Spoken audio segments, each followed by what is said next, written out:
Session. Start with the discussion of the TIF District from Umbaugh and Associates. So we'll get right into it. Okay. However you guys want to start. Okay.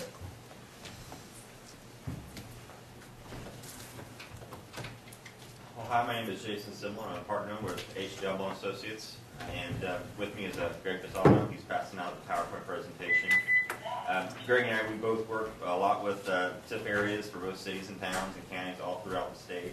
And with me is Dean Rogers. He's kind of our expert with annexations, and that's something that also that you might have some questions about. And then also with us is Eric Walsh. We're trying to figure out what he's an expert at, but he's here to answer the questions as well. So I brought with me a PowerPoint presentation to talk about the TIF. I want to make this as informal as possible. I want to be able to answer all your questions that you may have. I know you guys have not created a TIF area. You don't have one in the town yet. So I want to make this, try to answer all your questions that you have. So this is a PowerPoint presentation that I took some slides out. We do a lot of conferences at AIM or a lot of county conferences, the auditors. I've done like 3-hour presentations. So I've kind of taken a couple of those slides out and knocked it down to 2 hours tonight. I hope that's okay. No, hopefully it won't take that long, but we'll be here as long as that you need to answer these questions. And like I said, annexations, I know some of the parcels that we're going to talk about that you may want to include in your allocation area. And if you want to start talking about annexation at that time, we don't have any specific schedules towards annexation, but we can address that when you think it's appropriate, and then you have to answer those at that time too. So. Again, this is at your speed, at your direction, so this is for you. But I'll kind of get started with the PowerPoint slides. And again, this is just kind of a big overview of TIF areas and kind of the roles of TIF areas, what you can do, what you can capture, and what that funds that the Redevelopment Commission, we'll talk about that later, what exactly is Redevelopment Commission, what they can use that revenue for. So page 2 just talks about Redevelopment Commissions.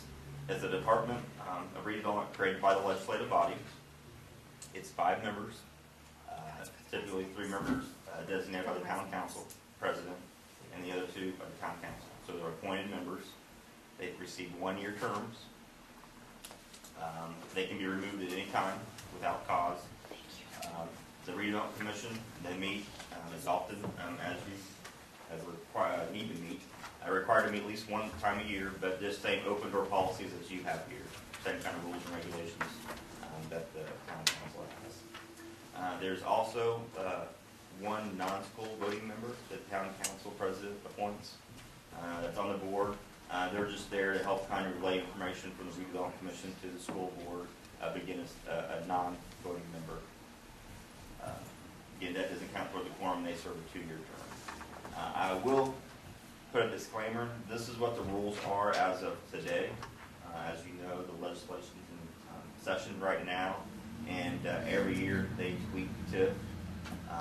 They change the law a little bit here and there, and I've already seen some proposed bills that would change some of these rules, where they would have to have 1 school board member as a voting member. 1 of the 5 has to be school board member. So that's a proposed bill right now. So don't know if that will occur or not, but just to let you know that what we're going through now, it's the current law. It could change here in a couple of months. As far as the powers of the Redevelopment Authority, turn to page 3. They do have some unique powers similar to the town council. Some of the powers that they have are more flexible than the town council. That's why a lot of the business kind of gets done through the Redevelopment Commission. But they have the ability to acquire property, dispose of property, maintain buildings, purchase buildings, contract for different improvements. They have the ability to issue bonds, but any bonds, no matter what size or for what purpose, has to go back to the town council for their approval. So they just can't, you form this 5-member committee. They just can't, go up the next day and start issuing bonds, right and left. They can, but they have to go in front of you for ultimate approval. Other duties, promote use of land and debt services for the city and town, cooperate with other local governments. It's really just an arm of you guys, and their main focus is to provide economic development for the community. And then these items that I just mentioned are ways that they can do that. Page 7, or the next page. Once you form a redevelopment commission, that 5-member board, and you decide that you want to create an allocation area, these are the steps that you have to go through to create an allocation area.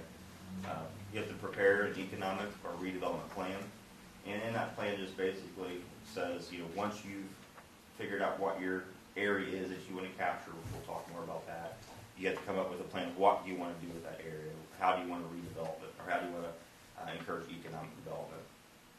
Put that plan together, talks about what areas that you want to include in your area, what projects that you want to fund, and then you create what's called a declaratory resolution, which just kind of restates all that. The Redevelopment Commission approves those documents. Once they approve that document, it goes to the Plan Commission. Because that plan that the Redevelopment Commission has developed, it has to fit the overall plan of the town.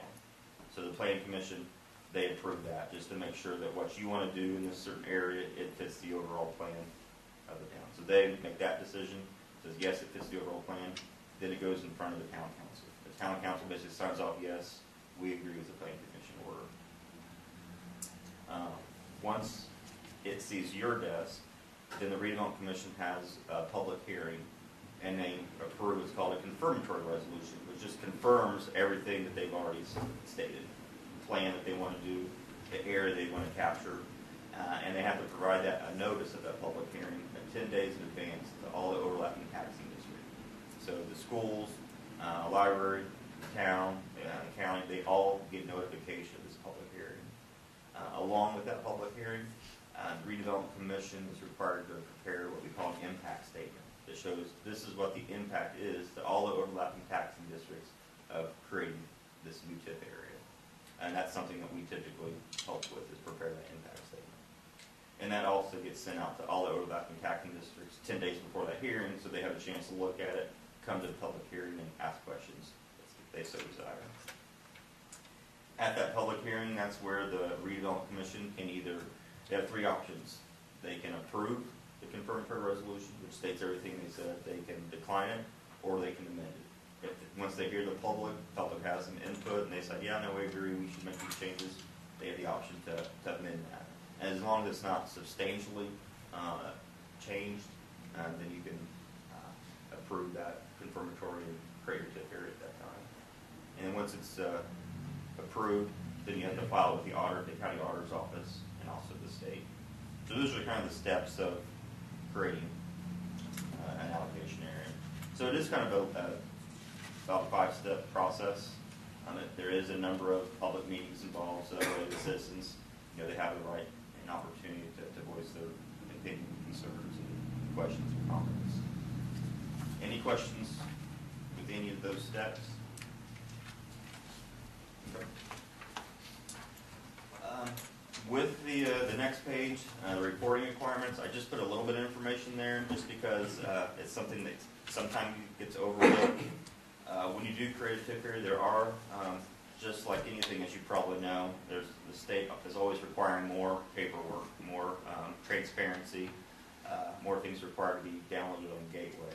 So on the next couple of pages, I've downloaded or listed a couple of those. On April 1st, every year,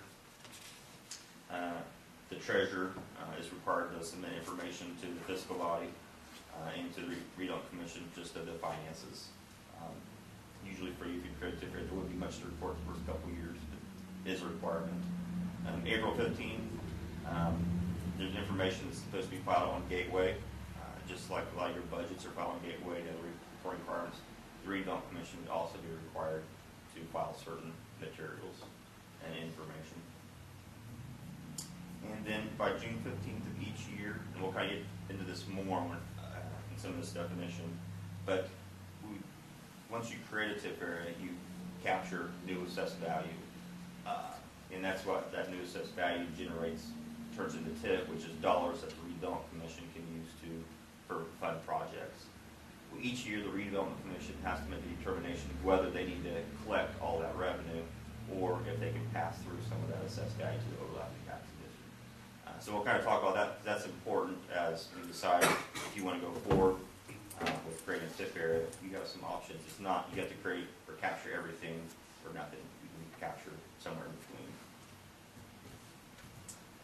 And then each year, the auditor's office has the responsibility to neutralize the TIF area, which we'll talk about that here in a minute as well.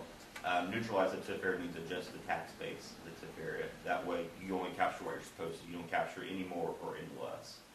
Really, so the tax base doesn't get hurt unintentionally by the TIF area. So we'll talk about the base here a little bit.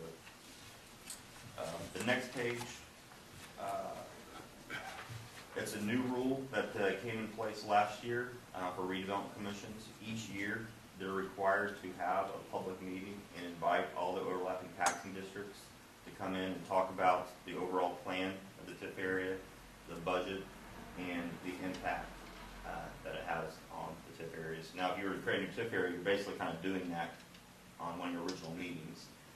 So this is kind of a new law that was just put in place last year for all redevelopment commissions throughout the town. Now have to have a meeting each year and invite all the overlapping taxing districts to kind of go over those three things. Really, it's again trying to promote transparency, trying to force the redevelopment commission to let the other units know what their plans are, so the schools and the town and the county can kind of work together and kind of have an idea what's being done through the redevelopment commission. So the next page talks about TIF. What is TIF?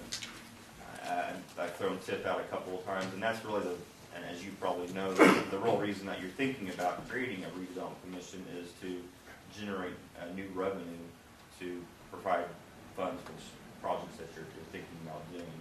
So TIF, or taxing and financing, that's really a tool that you have available through the use of creating TIF areas to fund those projects. And TIF is generated by capturing that new assessed value in this area that you're thinking about creating. And that new assessed value can come from either real property or personal property. Personal property is manufacturing equipment, is what you think of as far as personal property. In most cases, you can't capture assessed value from residential property. So it's really just retail or commercial. The only real residential property that you can kind of capture is well like apartments, kind of the multi-use.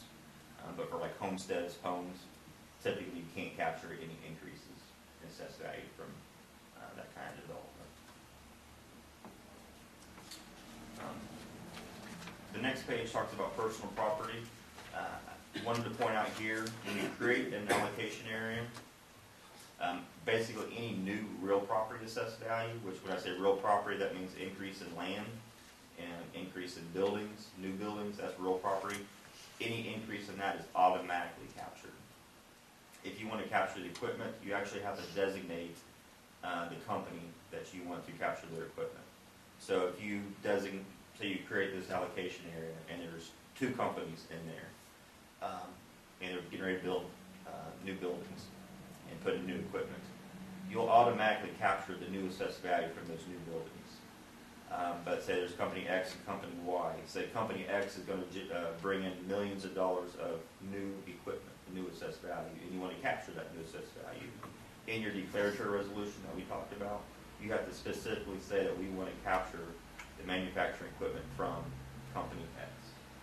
And that tells the auditor that when she creates her database that we're going to capture the new assessed value for project X. If you don't say anything about project Y, she'll capture the real property, the new building, but she won't touch the personal property from project Y unless you specifically request that from. I have a question. So what would be the reason to not ever take some of the personal property? Is there a reason? I mean, because stuff could depreciate? Is it like a machinery or something? If it's not a significant amount of investment, it may not be worth it. And we're going to be talking about kind of the pros and cons of TIF. If you don't need to capture it, if you don't need that additional revenue for the project that you want to fund, you can let that personal property flow through to the tax base to help keep tax rates low. So it's kind of a case by case of what your needs are and what your priorities are. So, and then in some cases, like if it's a retail, you know, say it's going to be a Walmart or something, you wouldn't be able to capture the personal property from that. It would automatically flow through because you don't capture it from manufacturing. But it's really kind of based upon you need it for your purpose or your projects that you're trying to fund. It's a good question. So here on the right side of the schedule kind of shows you the types of personal property equipment that can be captured: industrial, manufacturing, warehouse, research and development, processing, distribution, and transportation. But again, from retail or commercial, you can't capture the equipment from those types of facilities. So if you had a little shopping center, you know, developed right off the interstate and you wanted to tip that, you wouldn't be able to capture the equipment from those kinds of buildings. The question that's often asked is why do you want to use TIF? Why use that tool? And many times it is for economic development. You're trying to encourage economic development. And the reason that you try to encourage economic development is for increased wages, increased employment, and then all the side benefits that goes along with that. And a lot of times that just improves the quality of life and ultimately improves your tax base, which is all very important. Increase your tax base, you try to keep tax rates low, and try to reduce circuit breaker losses. And the other reason it's becoming more and more important is, you know, jobs and assessed value is important, but jobs are becoming more important for increased housing, increased income taxes. I know a lot of communities are, you know, rely more and more on income taxes than they have in the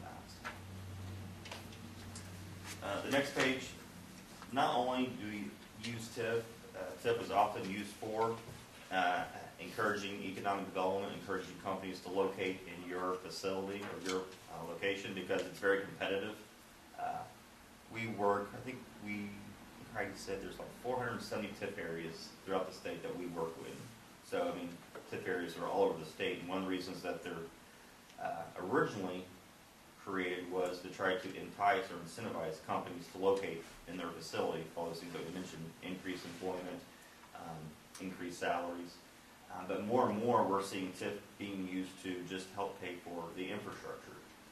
Because a lot of times when you do have new development, growth, that's all great, but there's a demand that growth has on the community as far as roads, utilities, and other infrastructure, that as your budgets get tighter and tighter, more and more communities are using that TIF from those companies to basically pay for the infrastructure that they're using. So it's kind of like using their taxes to pay for the public infrastructure that they need to locate there. So we're seeing more and more TIF areas created for that reason, because you just don't have it in your budgets to fund those public infrastructure. And the other reason that communities are using that is because they can kind of pick and choose what companies kind of locate there. A lot of times they buy the land, like in an industrial park, and then when they own the land, they can kind of sell it to who they want to, so they can kind of get the facilities and the companies that they want located there, or they can kind of direct what infrastructure is going to be located there, rather than have some developer maybe put in something that doesn't quite meet your standards. On the next page, again, the purpose of TIF, just kind of what I mentioned, to finance incentives or infrastructure, to reduce private investments, to encourage early economic development growth. If you're looking at developing or TIFing your downtown area, a lot of communities are doing that because this downtown TIF areas, again, it's getting tougher and tougher to maintain, you know, roads and sidewalks that you have. A lot of the small communities, you know, more businesses are moving out than moving in. They try to TIF any of the new development that is coming in to help with that infrastructure. Maybe try to provide facade grants to try to keep what you have there and maintain, try to encourage people to improve the buildings that they own. So we're seeing that more and more. The main thing I wanted to bring on this page was the bottom there. What's really important, whether companies in a TIF area or not, and again we'll get more in that detail what a TIF area means, from the business, the company that's in the TIF area, they don't really know if they're in a TIF area or not. They're going to pay the same amount of taxes whether they're in a TIF area or not. It's just that those taxes, they're diverted to the redevelopment commission to pay for projects, capital projects, instead of going to the tax base to help pay for, you know, the budgets of the town, the county, and the school. So it does not raise taxes. Again, they're going to pay the same tax rate whether they're in it or not. Right.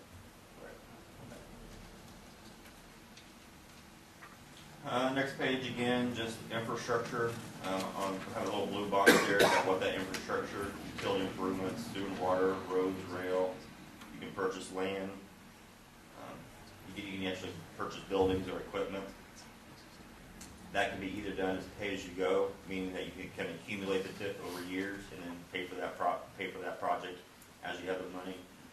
Or oftentimes, you can't wait that long, so a lot of times you issue bonds, and then those bonds are paid back from that TIF that comes in over time.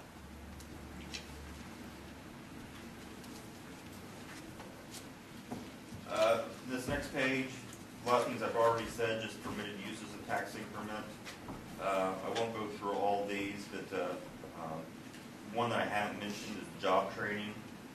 There are abilities to give a certain percentage of the TIF that you collect to schools to help pay for job training programs that encourage economic development. We're seeing that more and more, kind of a team concept between regional commissions and school districts. The one thing that I do want to mention that's very important because it's really getting more scrutinized is TIF can't be used for maintenance type items. It has to be for capital projects that are in serving or benefiting the TIF area, but not maintenance type items.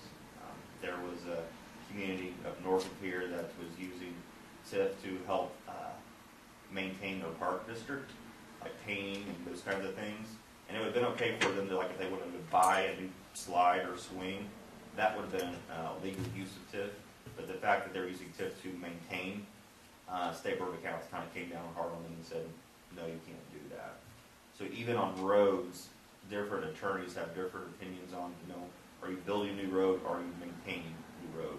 It's definitely okay to build a new road, but if you're just maintenance, annual maintenance, they're recommending that you don't use TIF for that. So that's just something as you're thinking about projects that you want to use TIF for. If you decide to create an area, just keep that in mind. That it can't be used for maintenance type. What about equipment? It can be used for equipment. So like, say, a police car, for instance, police car can be used out of TIF money. Now, I will tell you, there are a number of our clients that do use police cars. I would tell you that in some communities, it's legal use. Some people don't feel like that should be, TIF should be used. So it is, but I do know one community south of here that they used it for a fire truck, and citizens got upset because it was for a fire truck for their industrial park. And it's a legal use. It's a capital expense. It benefited the TIF area. But that was when I know the legislators kind of used that as a poster child for abuse of TIF. I don't think it is, but just I wanted you to be aware of that some people, there was an opinion, but legally it can be. The next schedule, how TIF is collected. Again, I talked about the declaratory resolution, you'll make a decision on what parcels you want to include in your allocation area. And what you call your allocation area is the parcels where you want to capture that new assessed value from. So we strongly recommend that you don't include your entire town as your TIF area, as your allocation area. It's just where you think you're going to see growth, new assessed value, and where you have the need for capital projects to serve that area. So you create that allocation area, and basically you have set a base date. So let's say you decide to create a TIF area this year, 2019. Your base date would be January 1, 19 for taxes payable 2020. So the assessed value that is out there right now, that's what we call your base assessed value. So all that assessed value and all the taxes generated from that assessed value will continue to flow through to your budget, the school's budget, the county's budget. If in 2020 they build a building or some kind of improvement and they pay taxes in 21, those additional new taxes, that's what the redevelopment commission will be able to collect. So anything over that a base assessed value is what we call incremental assessed value, new assessed value. You basically take that new assessed value times your tax rate, and those taxes are what you collect.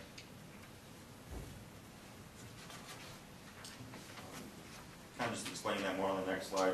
Page 14 is kind of a visual of kind of an allocation area. The next page. Again, so the big box is your redevelopment district, and then the orange box is your allocation area. So again, that's kind of you choosing what parcels that you want to include in your allocation area. And again, I would only pick parcels that you think would have increases in assessed value, or you think that would go from taxes into taxable. Worked with one community that had a small TIF area that they created, and they put in a building that was a Walmart, and a year later they sold it and it became a church. Well, you don't want to do that, because if you set the base, it was paying taxes, and then it went to a church, became a tax exempt, so you actually, lost revenue. So again, you can't collect more than what that base assessed value. So year one, it went down. So when you had growth, it first had to get you back to where that Walmart was before you could start capturing anything new. So we're always, be cautious on what you put in your allocation area. And homes, as I mentioned, you don't capture increases in residential value. So I would strongly recommend not including houses in there unless you think they're going to be torn down or sold for commercial development.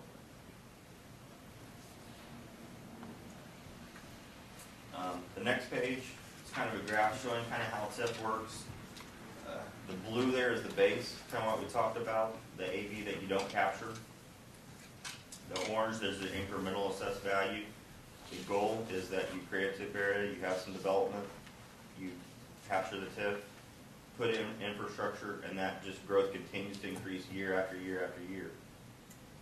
And then once the TIF area ends, all that assessed value, the base plus all the new assessed value flows through the tax base, and nobody drops the tax rate down. Lafayette, this was before my time, but Subaru, very close to here, the original plant, it was one of the first TIF areas, but early on created a TIF area, and they did that as an incentive to get Subaru there. The bonds were paid off, and they let all that capture assessed value flow through to the tax base. And from what I was told, it dropped the tax rate pretty significant, because it was a pretty good chunk of the tax base.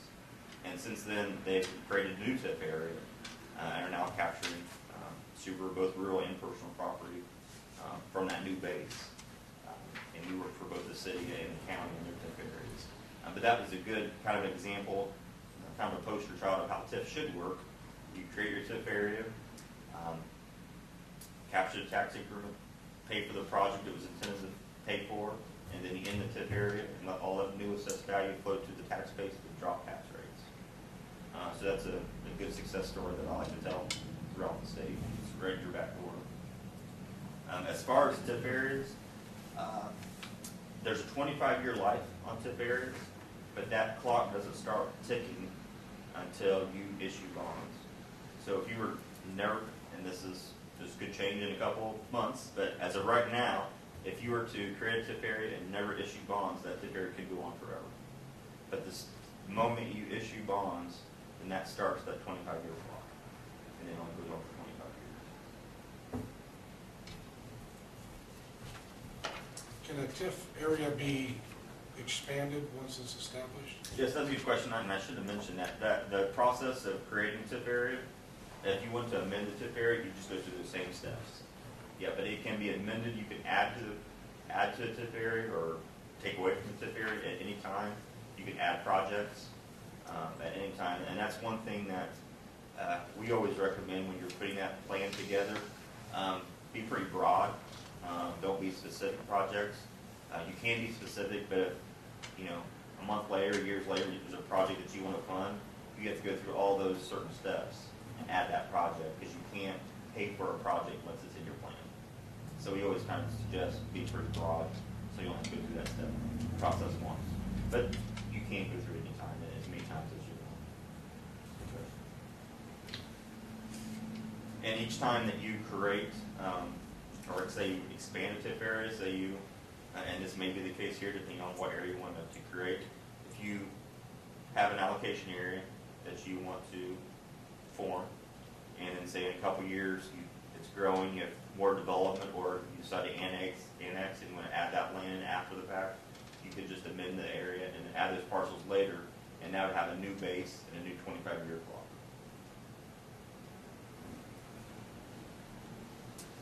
So this page right here, it just kind of, again, what I've already said, the base assessed value, if you don't capture that, so you take the base assessed value times the tax rate, those taxes continue to stay with your allowed tax industry. It's just the new taxes that you get to collect. The next page, one of the questions that we're often asked is, what's the impact of TIF and does it take away from the other units? And it depends upon your situation. If it meets what we call the but-for test, as far as if that development wasn't going to be there unless you created the TIF area and then provided that TIF as an incentive for that company to locate there, then there's nothing lost, because if you didn't get the TIF area, there would have been anything gained. Nothing would have developed there anyway. So in that perspective, it's very easy to say no, there's no loss to anyone, because the development wouldn't occur if you hadn't created the TIF area. Sometimes you create a TIF area and the but-for test is we couldn't pay for the infrastructure to support that company, but for the TIF or for any infrastructure. In that case, you may have a company coming in there, whether you TIF it or not. And in that case, the assessed value, the communities are just basically foregoing that new assessed value until the TIF area ends. But they're not losing anything that they were already gaining, if that makes sense. So, I have a question. If somebody says that the TIF district's bad, like what have you heard, like reasons why people would be against the TIF district? Like what are some of the things, because we want to know like what are some of the things that would be considered bad about a TIF district? What I just said there is kind of the one misconception, is they think that TIF is taking away from units. And I've tried to hit on it hard here, because that's often what we hear is TIF takes away from the school. Well, it doesn't take away from the school, because you're only capturing new assessed value. You're not taking away that base. You do have the instance if you have a company locating in there anyway, whether it's going to be TIF or not, and you capture that increased assessed value, and someone say, hey, well, if you wouldn't TIF it, that new assessed value would come to the school or the county or the town. That's true, but again, you're not taking anything away from them, and you're still going to get it. It's just going to be delayed at that point. So really, you're just postponing when that new assessed value comes into tax base. And the TIF helps local taxpayers in that area, because, you know, the TIF will pay for the infrastructure for that business versus the local tax base having to pay for it. Yeah. It's a big gain. Yeah, as I mentioned, we work with the city of Lafayette, and they have a lot of TIF areas, a lot of their miles are currently in TIF areas, and they use their TIF for a lot of public infrastructure, a lot of roads, and those roads are paid for from TIF. If the city didn't have TIF, they'd either have to use income taxes or have to issue bonds payable from property taxes, Right. and increase their property taxes. But because they have that TIF revenue, they're able to do all that public infrastructure without increasing property tax rates. Right. Now, yes, if they had all that assessed value, that would add to the tax base and reduce tax rates. But we ran numbers that, yeah, you would add that assessed value, reduce tax rates, but the bonding that you'd have to do to generate that same amount of revenue, tax rate would be higher than the decrease in the new assessed value. And we've shown that over and over again in cities and towns. So the area we're talking about, you take your straight north, on the left is all commercial, and on the right is for single housing units. Mhm. So you can use it for the commercial, but not the housing.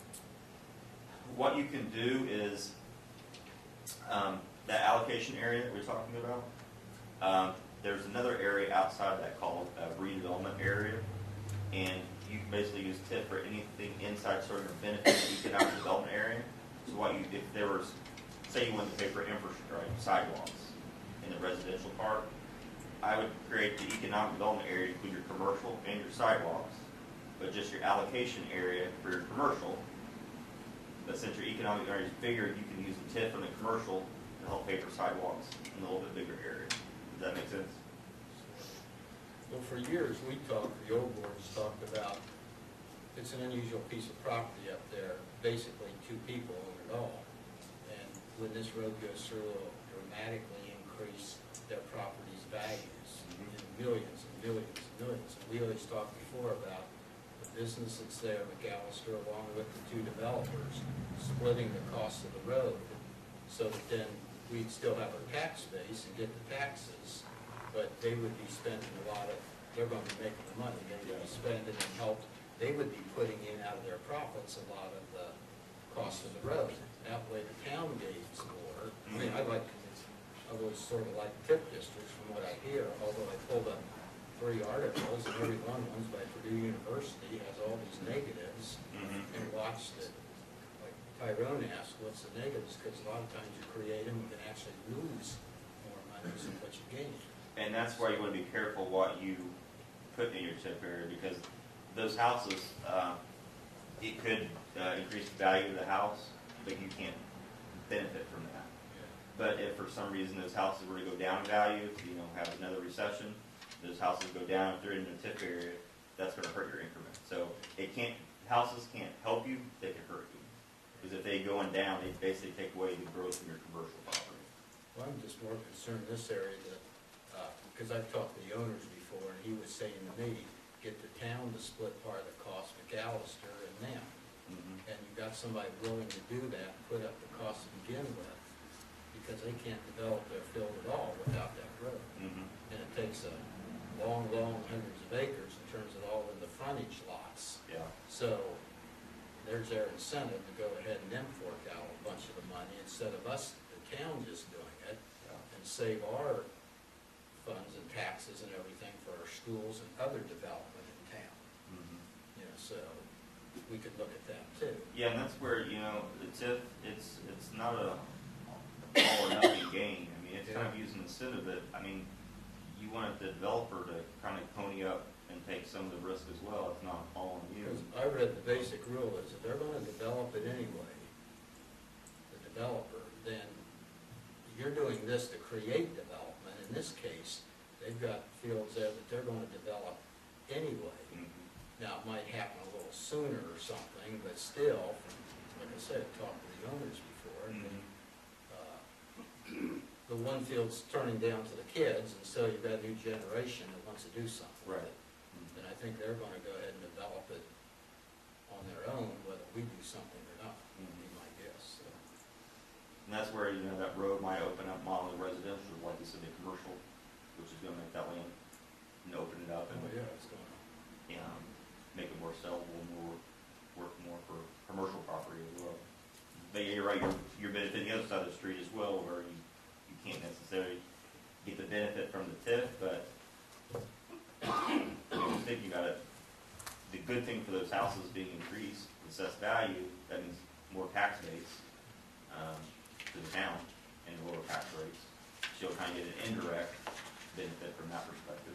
So couldn't we still just have that same deal going with the farmers and whoever, where that would be more of a business deal than the TIF, because the TIF money would be extra money on top of that. So if they did that, that TIF could do all kinds of stuff throughout the town.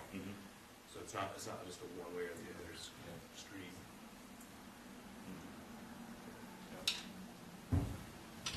The next page, again, the schools often is one that kind of looks at TIF and thinks it's hurting them. So we just kind of put a schedule here that, the majority of the school budget is their general fund, which is their general funds paid by the state and sales tax. So it has nothing to do with property taxes, nothing to do with TIF. The other funds are very similar to the town's funds. They are payable from property taxes. But again, we're not taking anything. If you were a credit TIF area, you wouldn't be taking anything away that they're not already receiving. You'd just be postponing any new assessed value that might be added to the tax base. And I again, kind of going back to the kind of misconceptions and why people think TIF is bad. This is probably already know this about your maximum levy, but you as a town, same thing for the school and the county. You can only increase your budget to payable for property taxes so much each year, anywhere from 3-4% each year. So it doesn't matter if you could have a Honda, coming into this site right here. Just because you have a Honda doesn't mean you can increase your budget by millions of dollars. The state's not going to allow you to do that. So again, that's kind of where the misconception is. They think if you have all this new money coming in from TIF, that if you didn't TIF it, all this new money is going to go into your coffers. It just doesn't work that way. What happens is that assessed value is added to your tax base, which doesn't increase revenue, just reduces tax rates. So I kind of put together a couple of slides. They kind of show that most of your funds are like that. They're levy driven, where it's based upon the tax base. you're told by the state, this is how much you can collect. There's a few funds that are more like rate driven, like your CCD fund. That's kind of rate capped, where if assessed value does go up, you can generate more revenue. If you turn the page, a couple pages, the levy limited funds. Right here, my page number is a little bit different. Yours, I apologize. A couple pages. This is kind of an example of how your budget works. Again, trying to kind of get rid of some of those misconceptions. Say your levy is $2 million and your assessed value is $500 million.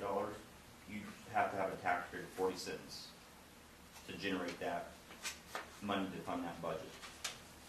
Let's say that if you were to look at an area and a company comes in and increases your tax base by $50 million, your budget's still $2 million. The state tells you can't increase your budget by more than that.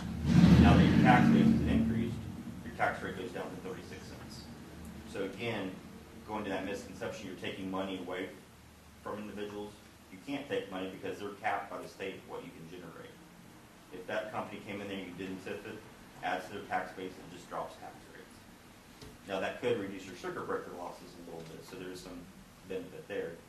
But as far as new property taxes, it would generate new property taxes that are capped by the state. The next fund, the only funds would be, that's not the case, are the, what we call rate limited funds, like your, I don't know, does the town have a King Cap Development Fund? Yes, they do. They do? Okay. So this is one fund, if you're at your max, if you were, in this case, same scenario, say it's 5 cents, you can keep that rate of 5 cents no matter what your tax base is. So if your tax base grows up, increases by $50 million, you could see a $25,000 increase in that fund. So there are a couple of funds that some communities do see, could see a potential increase in. But those are usually just your smaller funds and just a couple of them.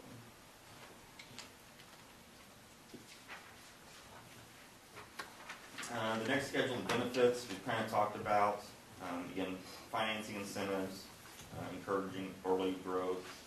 You can redevelop deteriorating areas. No additional tax levies. You can avoid the referendum process, depending on what size of bond you are. If it's payable from tax increment, you don't have to go through the same procedures as bonds payable from property taxes, so it gives you flexibility. The ultimate goal is to have increased property tax base, after the TIF area is done. The costs, there really is no cost if you meet the but-for test.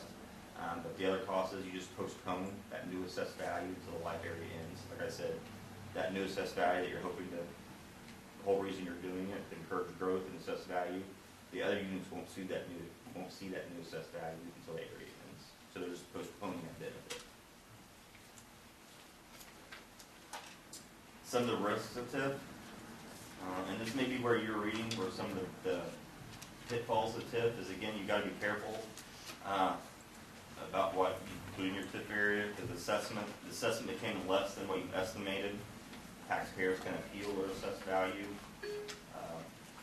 because of trending, how assessed values change each year. Called the accounting mean your market value, assessed values could go down each year. Businesses could relocate and leave. You could have natural disasters that could destroy a building, wipe out your development. I mentioned an example where a company could become not-for-profit and take away your development, and then your state legislative changes could always tweak things and change. So there's some risk in TIF, especially if you're doing bonds, and that's why next schedule, as I mentioned earlier, if you did have a project you wanted to fund and you couldn't wait for your TIF area to accumulate funds, you can issue bonds payable for the TIF revenue that you're generating. But because of those risks of TIF, to issue bonds with TIF alone is very difficult to find a buyer. So oftentimes we have to put an additional security, like a property tax backup or an income tax backup behind it, so that the TIF's not there for any of those reasons I just mentioned. The bond purchaser knows that, well, you'll cover that shortfall through some other kind of revenue stream. We've seen that for both property taxes, income taxes, utilities. Sometimes you're using TIF to help increase your capacity and your your water or sewer plant. So it might be backed up by utilities or a combination of TIF and utility fees.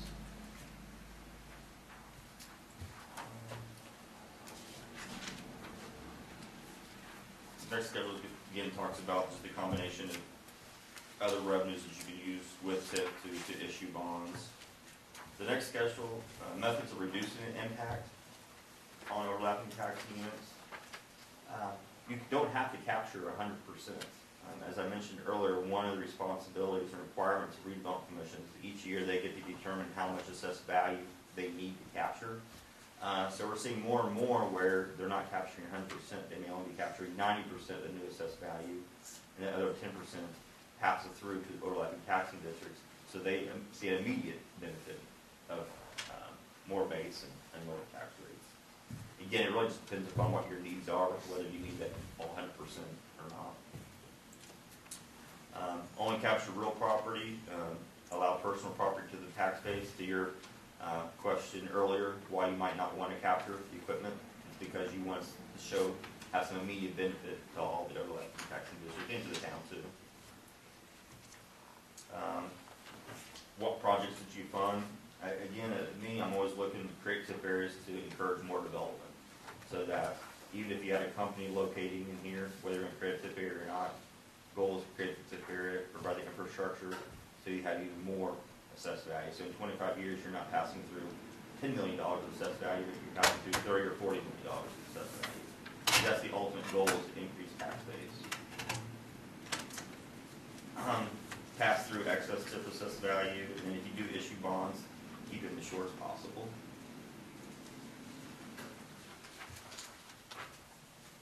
Just the best practices. Again, a lot of times use it for infrastructure that's just not going to benefit that development, but benefit or encourage other development to locate in your area. Talks about using surplus TIF for other facilities and improvements to encourage economic development.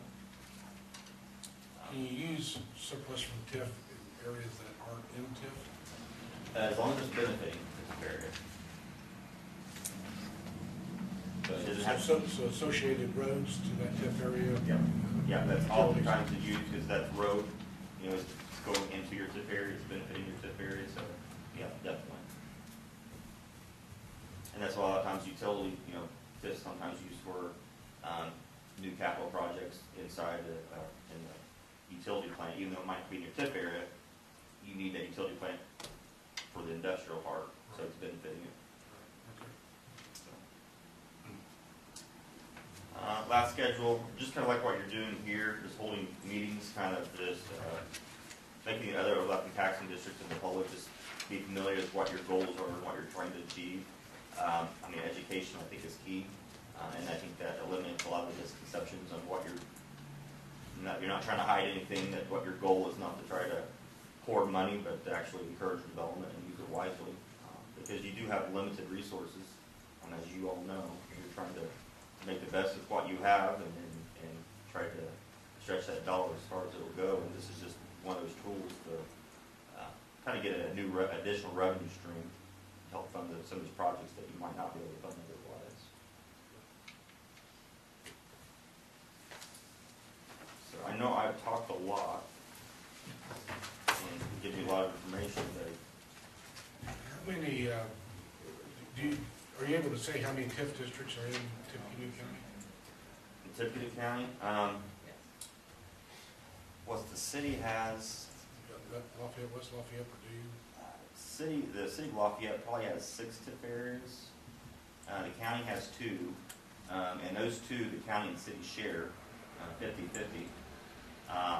West Lafayette has 3 or 4 TIF areas at least. Purdue is in some of those. So it sounds like there's 10 or so. Yeah. And I said Lafayette, I said they have 6 TIF areas, but they probably have 20 expansions. I mean, some of their TIF areas go back to the 90s, right, and they've expanded them a dozen times. Right. Can I ask a question? Okay. Who makes the but-for determination? The redevelopment commission. And you said there there were no costs associated with the TIF? I mean, what's like, I assume there's a CPA firm involved. Yeah, there would be, like, for creating a TIF area, you'd have your local council, and would definitely be involved in helping with creating that economic development plan and declaratory resolution, and they may look for outside help as well. So there are some costs for creating Professional fees. to create a TIF area. That impact statement, that's something that usually would have a financial advisor prepare. After the creation of the area, that's really it. The annual reporting requirements that I went through, some regional commissions have us help them file that, some don't, so there may be some fees there. But it really depends, after that, it depends upon, you know, what you do, what projects you have, and, you know, as you know, you want to do infrastructure, you want to hire an engineer, and those kinds of fees come along with it. Does DGLF have oversight of the redevelopment commission? When they create a TIF area, the last step is filing the paperwork, that confirmatory resolution, declaratory resolution with the auditor and also the Department of Local Government Finance. And that annual reporting goes on to Gateway, which is filed with the LGF.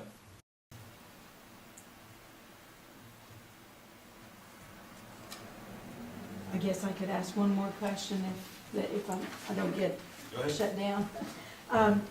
I just pulled a couple reports for 2 Lafayette TIF districts, and maybe I'm not understanding how to read them, but like for Twickenham TIF district, it shows expenses of over $5 million, but revenues of only $1 million, a little over $1 million. Mm-hmm. Where does the extra money come from?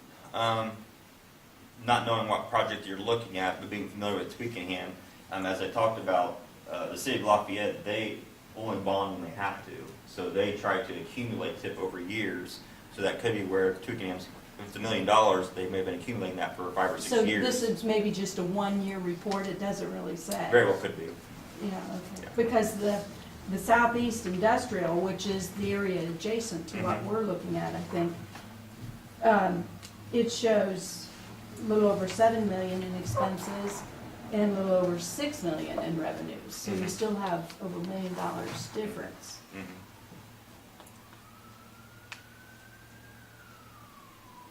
Yeah, and that Southeast is actually one of the county and city share 50-50 on. So, but yeah, I know the Southeast, they have a pretty healthy balance from prior years. One of the reports I read from Purdue was, I sent it to everybody, but I opened it up and it was real negative. I mean, it really was sort of scary on setting up this thing. And you know, we refinanced a loan years ago one time, and we refinanced it, and it cost us 20-some thousand to save 18,000. And it cost us more in the end run than what it is, so you gotta really be careful on some of these things you do. Well, I mean, But that was Purdue University. yeah, I know there's a professor at Ball State that often writes native articles on TIF areas and economic development. Purdue, they're usually more kind of see it both ways, but you're right. You have to be responsible about it. I mean, there are cases out there where TIF is being abused, not being used appropriately, I'd say. So I think And I've always thought a TIF is a good thing, you know, you always say, let's tip it and get those monies. Yeah.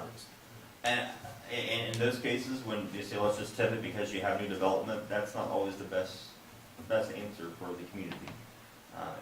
You really have to take it case by case and what's appropriate for your situation. But yeah, you're right. There's some people out there that they just want to tip everything and tip the whole town. Well, that's not. I don't feel like that's being responsible. Mr. Teeter.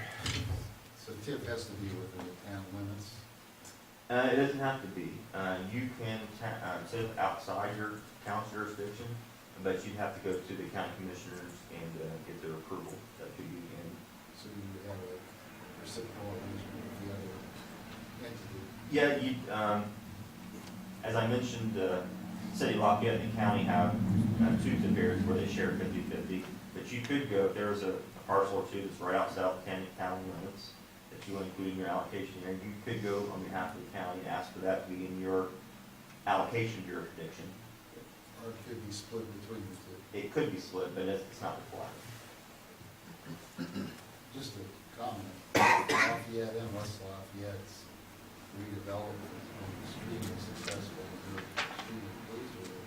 I think it's worthwhile for you guys to ask the ladies too, to ask them to come and speak and give you their opinion.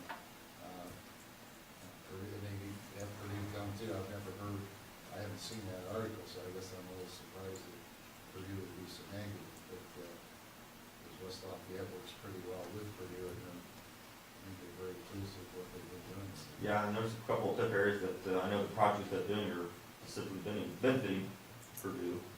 yes, I don't So- understand that. I was I told mean, by, just said be real careful, you know, just. Well, and you know, do. It named a lot of You negatives. do. I thought there was only positives to begin with. I'll send you the article. Yeah, Yeah, no, there's always negative. yeah, positive, right? it But it you're can be saying abused. against it, so that's what- I was told by Eric Carlson, who's in charge of pretty much doing the TIF stuff over in West Lafayette, that how it's benefited him, and he had nothing bad to say about any of it. But there could be, like you're saying, Purdue, maybe they tore down a building and it was in a TIF district, and that deep, now that it's not developed, might have dropped it till they built something more. So one of the things that's really helped West Lafayette is that they are building 15, 20-story apartments. So, all 1,000 beds aren't gonna leave at one time. Even if 10% do, it doesn't affect the tip at all, so. We're obviously very pleased with it. And working with Lafayette, I mean, they're doing a lot of stuff downtown, as you probably know, and it's all being funded partially by TIF. A lot of it's partnership with private development, trying to encourage that with, new housing, new apartments, parking garages, and Yeah, if I had one more, they just finished up Toyota coming in northwest of here on Haggerty, north side of Haggerty. And Toyota's gonna build somewhere between 300,000 and 500,000 square foot facility. That's in TIF, the city, it's putting the road in from Haggerty all the way, well, halfway back, and then they can do the other half later on. But that really gelled, getting in and coming. Yeah, that's what involved in that too. And that's again kind of that, talking about opening up, putting in a road, opening up, land. Yeah, you're gonna, other parts of that area is gonna benefit from it as well.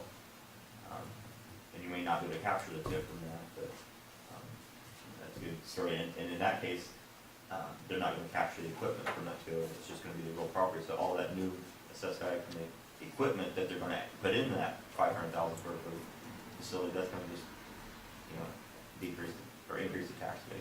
What about inventory in warehouses, does that get taxed in the TIF district? Inventory doesn't get taxed anymore.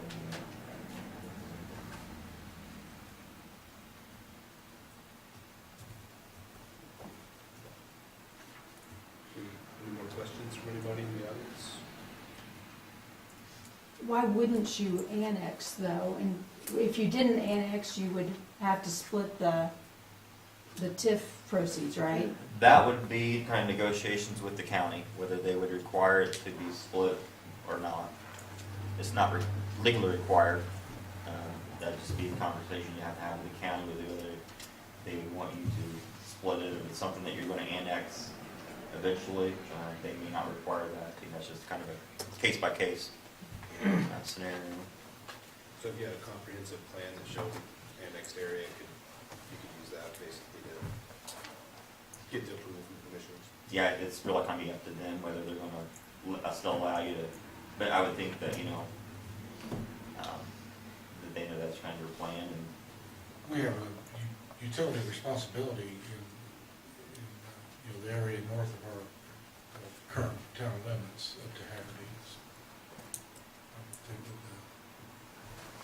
the county was scheduled to be here today, they couldn't make it, but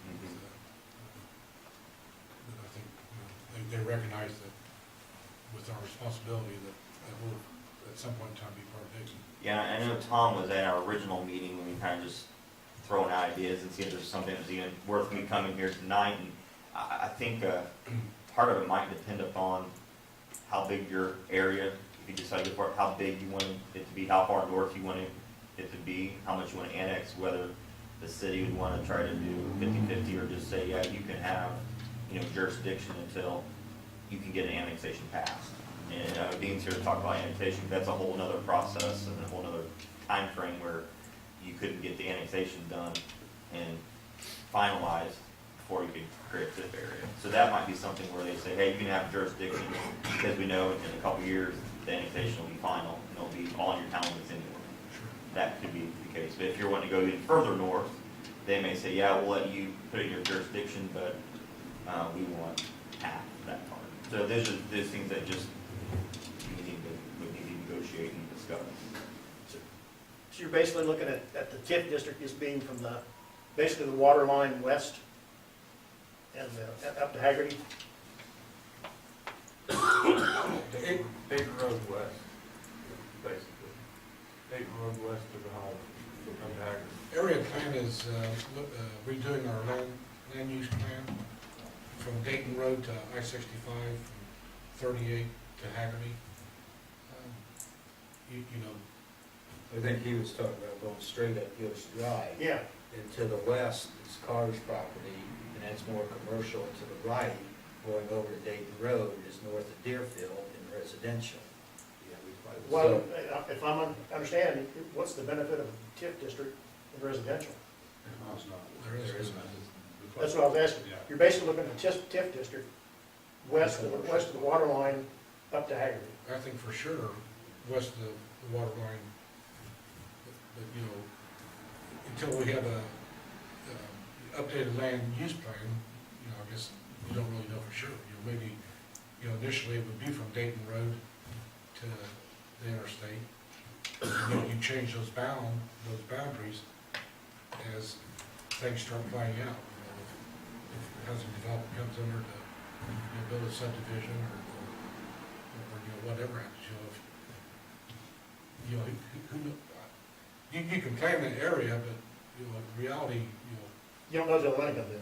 30 years from now, I understand. dictate something else. But like you saying, if you see housing is going to be in if you establish a TIF area, and it changes, part of it changes where housing is going to come in there, then you can pull that TIF area back.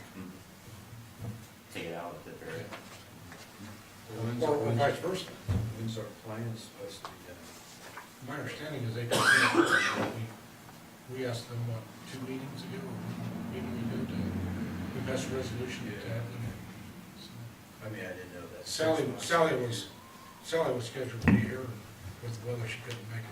Be nice to see what they've got planned up there, if it's gonna stay roughly the same with the residential and the commercial on each side, then you can plan your TIF thing a little better. Jason, would you potentially generate additional TIF dollars if it is annexed and you have that additional taxing unit as a part of it? Yeah, if the tax rate would be higher because of you add a town's rate, when an annexation, you would collect more TIF because it'd be paying higher taxes. So that would generate additional revenue.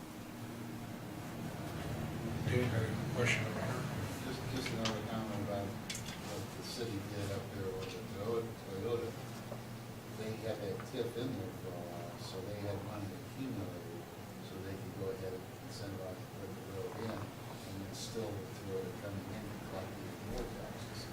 So they kind of thought about it, for the future. The same thing kind of holds true here. For example, what we passed last year on the truck dealership, we felt that was economically viable for the future. It wasn't going to go to a not-for-profit, as we say. We have a TIF district now, and then do nothing. We just accumulate that money, then we've got the ability to do a lot of things down the road. I kind of think what Tom was saying is we should go ahead and create the TIF district first before this Freightliner dealership comes in, so you can capture that. And he was willing to let us do the annexation up to Haggerty later, but to get that TIF district in place now so we can capture the new dealership coming in out there and whatever else may come in. And And that's not And in the town limits right that's now. already in the town limits. That's already, okay. Yeah. That's just what I was saying. You know, we've had another party express interest in a business in that area also, here within the past couple of weeks. Yeah, if you have a company that's thinking about locating there, it would make sense to create the tip area before it puts a shovel in the ground. Because as soon as it puts a shovel in the ground, that could change the land from ag to industrial, and that's an increase in assessed value. So you want to go try to capture that. Because that's just more revenue that you could accumulate to start doing things with. And how long would this process take? So, Well, I went through the 4 or 5 steps. It's really quick how quickly those meetings, all those bodies meet, but usually, 2 to 3 months. And really, the key one is the first meeting, where the redevelopment commission meets to approve the declaratory resolution, because that's what sets the base date. If you did that today and then don't do anything else for another year, you started the process, and that would keep the base date at January 1, 2019 for 2020. So you probably want to finish it this year, but just to let you know that first meeting is the key date. Cost to the town to set up something like this for this area? We provided an agreement, and it was not just only for creation of the TIF area, but also for annexation, Okay. because that was something that we were asked. And I think it'd be based upon time and expense, but we thought, based on what we knew, it would depend upon how many meetings we attended. If we started having multiple meetings with the county, for instance, that could change things. And we had a not to exceed of $15,000. That's for both creation of the TIF area from beginning to end, and then also an annexation study. Jason, can you hit on, because the question was asked earlier, the TIF area won't change people's taxes. You're not going to pay a higher tax rate, but just so it doesn't get confused, if they did annex that area, that could potentially, because the town's tax rate's about 50 cents. I want to make sure that they understand that that could adjust. Yeah. Annexation and creating a TIF area is two separate things. And creating a TIF area would not change anyone's property taxes. But if you were to annex someone into the town, that would likely change what they pay in taxes. Yeah, just to add to that, I know a lot of that land in the area you're talking about is all agricultural. So a parcel that is 100% assessed as agricultural, as long as it's assessed as ag, they're exempt from the municipal tax rate. So there wouldn't be a tax rate impact for those individuals. So I want to make it clear that it's 100% assessed as agricultural. We've been told by DLGF, some county auditors, that if it's 99% ag, but they've got a home on it or something, then it's not 100% assessed as ag, and they are subject to the municipal tax rate. So, if you have a situation like that, you can sometimes work around it and maybe split your parcel to split out those little. Residentials? Right. But I want to make that distinction because I think it's probably important for the area that you're talking So on about. agricultural land, it's being annexed into the town of Dayton would not add to the tax liability Right. on agricultural. Yep. So again, that law, annexation laws changed significantly back in 2015, but that used to be based on zoning, but nowadays it's based on how it's assessed. But it would still add to the town's assessed value, right? The assessed property values, is it added in? No, because they're not paying the tax rate or contributing any dollars to the town. So it's not a great gain to the town from that perspective, because the way the formula works through the DLGF is you get an increase in your levy equal to your percentage increase in net assessed value. So if there's not a lot of net assessed value out there that would be paying taxes to the town, you wouldn't see much of an increase in your property tax levy. So, annexation is kind of challenging in that regard, is that it's nice to be able to annex property that's already developed, and there's a lot of assessed value there, because it provides you with an opportunity to increase your property tax levy. But we often find ourselves in cases like this, where the annexation is necessary to really get the ball rolling on some development. When the land use changes, that's where the town would see the benefit. Well, yes, but it's kind of like Jason said, when you already have it, your opportunity to increase your levy with annexation is kind of a one-shot deal. When that property changes the way it's assessed in the future and you get some development, that's great from if you've TIF'd it and you can generate some additional TIF dollars, but from your town's property tax levy, it's generally insignificant. Where the benefit though would be, right, Jason, is if they annex the property and let's say they get $1 million company that comes in there, the TIF generated is gonna be 50 cents more per $100 more. That's where you're, can you explain that more eloquently than I did? That's where their benefit would be for me. Right, if you were to annex it, because, and I don't know the tax rates. It's here, about but- 50 cents here for. But yeah, if you annex, they'll be paying 50 cents more per $100 of assessed value, so they'll be paying more property taxes, which means more tip dollars that you'll receive. Rather than if you didn't annex it, they'll be paying 50 cents less. Again, they'll still be paying property taxes, and they'll still get a redevelopment commission, it'll just be less. So that's the benefit there. As Dean mentioned, if it wasn't a TIF, you wouldn't see as much benefit because, again, as I mentioned on TIF, your assessed value would go up, but that would just cause your tax rate to go down. You wouldn't generate any revenue. So do we want to annex first or TIF first?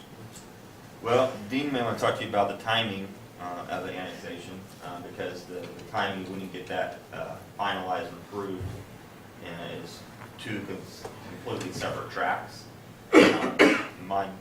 Sort of seems like it should be annexed first. Well, I'm going to talk about annexation and timing on that. Yeah, sure. You could really do either. You guys may be familiar with annexation. We're in a year right now. An annexation can't become effective in the year before the single census, so you can't have an annexation effective in 2019.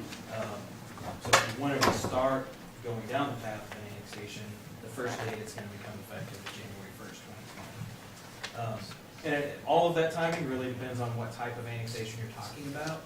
I know you guys you've gone through one here, so you're probably pretty familiar with all these concepts, but there's involuntary where the municipality just initiates it. There's voluntary where you have greater than 51% of the people have signed a petition requesting annexation, and then there's super voluntary where you have 100% of the members that have signed a petition requesting annexation. With the super voluntary, you can get through one of those in 75 days, probably 75 to 100 days. The other two types of annexation, they'll take you 6 months plus to get through the legal process. So they're much more time consuming. But it's important, I think, out in that area where I think you're talking about is you're buttoned up right against Lafayette, and unless it's voluntary or super voluntary, a town can't annex within a mile of the city. So I don't think you could do an involuntary annexation out there. It would need to either be voluntary or super voluntary.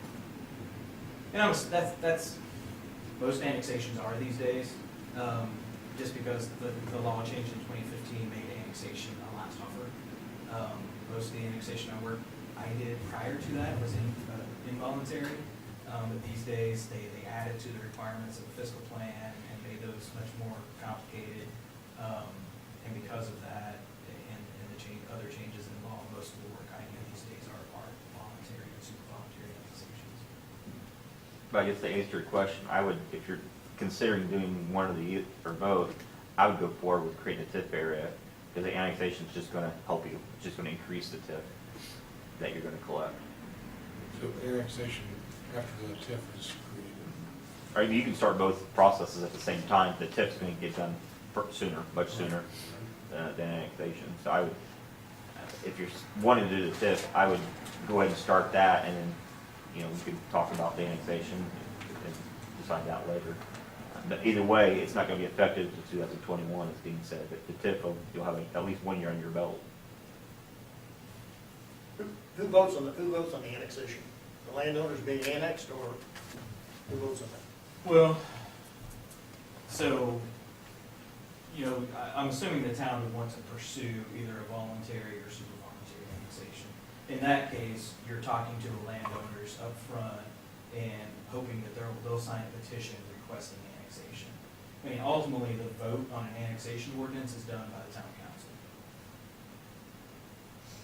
Now, property owners, if they don't want to be annexed, they have an opportunity to have their say through a remonstrance process. And there's a certain percentage of signatures can kill an annexation and void it entirely. I think if it's 65% of property owners or owners representing 80% of the assessed value, they can just kill an annexation if they reach those numbers in a remonstrance process. They can get their day in court and go through a trial over the annexation.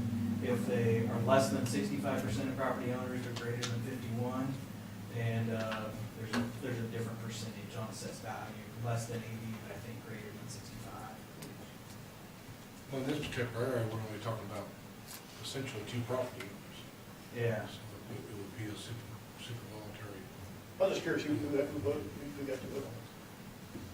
You know, for the town of Dayton to, it's in our ordinance for us to supply water and sewer to an area, it needs to be in the Dayton city limits. I'm happy to, I don't want to go through a lot because I know you guys have gone through annexation and I suspect you're a little bit familiar with it. But I'm happy to answer any questions that you may have.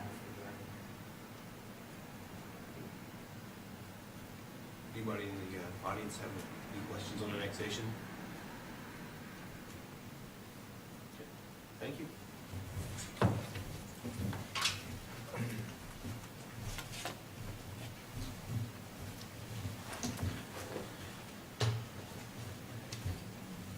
Any final residents' questions on anything with annexation or TIF district? I guess I could ask one question about annexation. Do you do the fiscal plan? Yes. Did you do the one for the area adjacent to where we're talking about, the one from McCarty to Haggerty and Creasy to 550? Was that one that, for the town of Dayton? No, it's for City of Lafayette. I've done one annexation for the city of Lafayette, and it was many years ago. I can't recall where the area was. But you usually consider the cost of the capital improvements in your fiscal plans? Typically, yes. Yeah, because this one says that because of the utility service agreements and associated fees, that even past investments can be recouped each time a new development comes to the annexation area, so that there's no cost up front to the city. Yeah, I mean, that can certainly be the case. I mean, they're all unique. A lot of, most of the time, in fact, we find that the city or town has to follow their existing policy. And most policies state that extensions and utility services are developer-driven and often paid for by the developers. Other times, the city or town may pay for those extensions. So it's really kind of a unique case-by-case basis and really depends on policies of the city or town. Policies would be ordinances. Yeah, I mean, it can be. That's an example.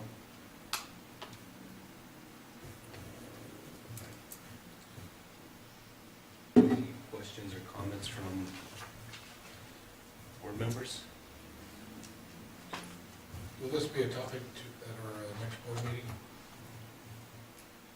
An agenda item? I think so. Okay. I guess I would like for it to be. The TIF or the annexation or both? Well, it sounds like the TIF for sure.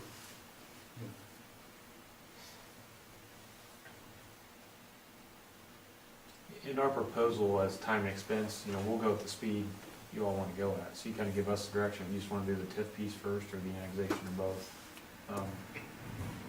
We can do interim billings or whatever it is. We'll go whatever speed the town decides.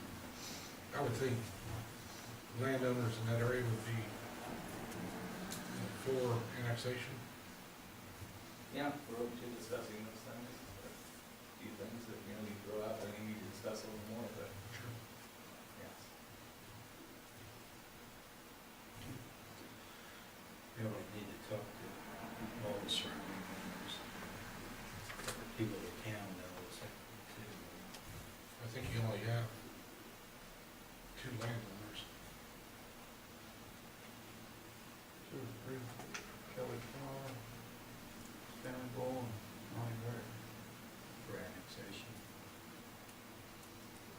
nice to ask town people too what their thoughts were, because it affected them eventually.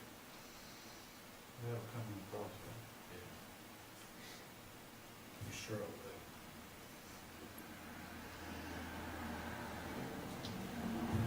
Motion to, Make a motion, we adjourn? No.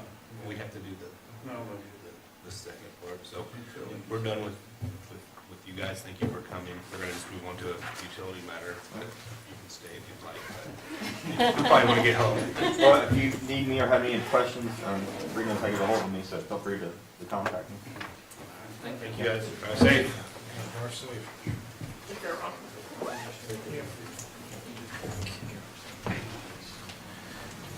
We're gonna move on to the discussion of hiring the new utility clerk.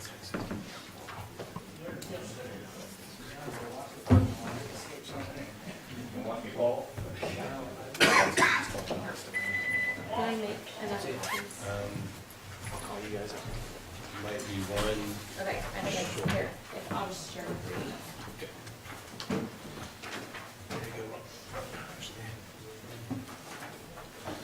So we're, oh, this is utility board meeting then?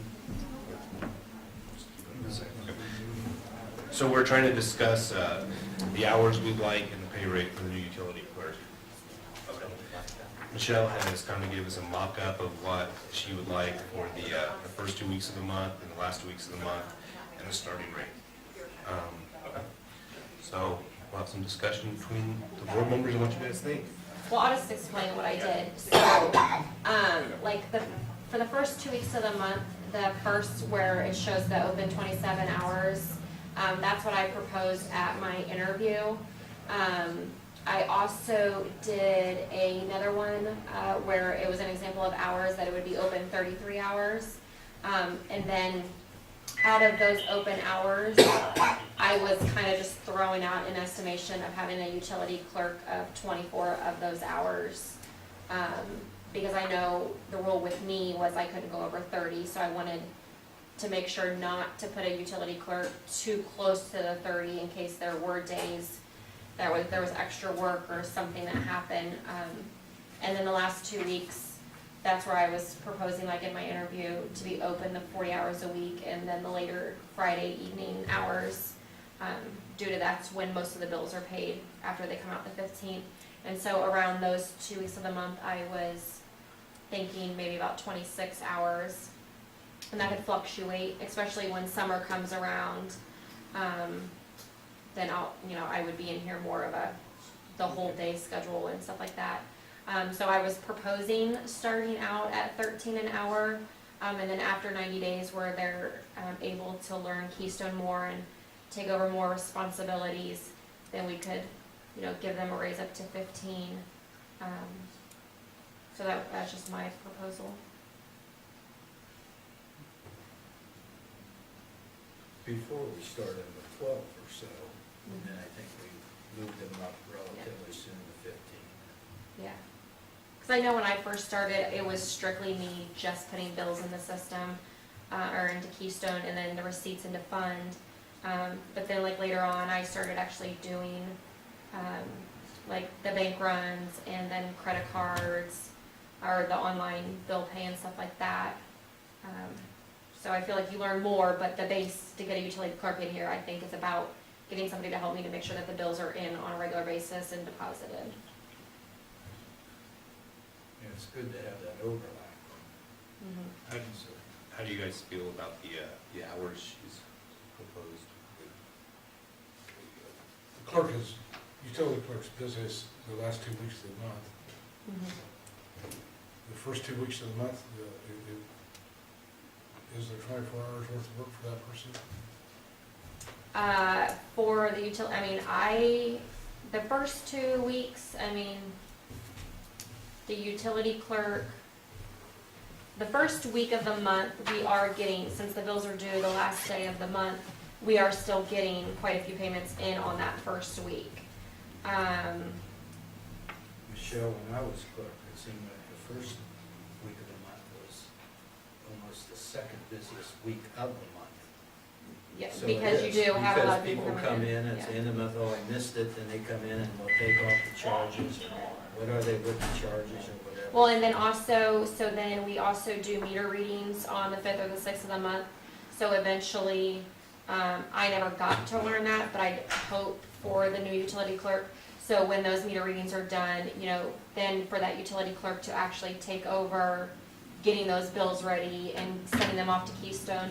So even though you're not getting the foot traffic in as much, they're still getting the utility bills ready, sending them off, getting them onto invoice, or vice versa. So, yeah, like I said, there's not that much. And these are, so obviously, you know, if you add them up, I'm gonna be in here more than the 27 hours a week. Those are just gonna be like the open office. I would still be opening at the 9, so I was like thinking, a utility clerk come in around 10 or 11, and then cover until I get back in here at 4:30. I'd like to be home with my family some evenings out of the week, because I've not seen them for like the past 3 weeks. So that's why I feel like a utility clerk and I can share that responsibility of evening hours.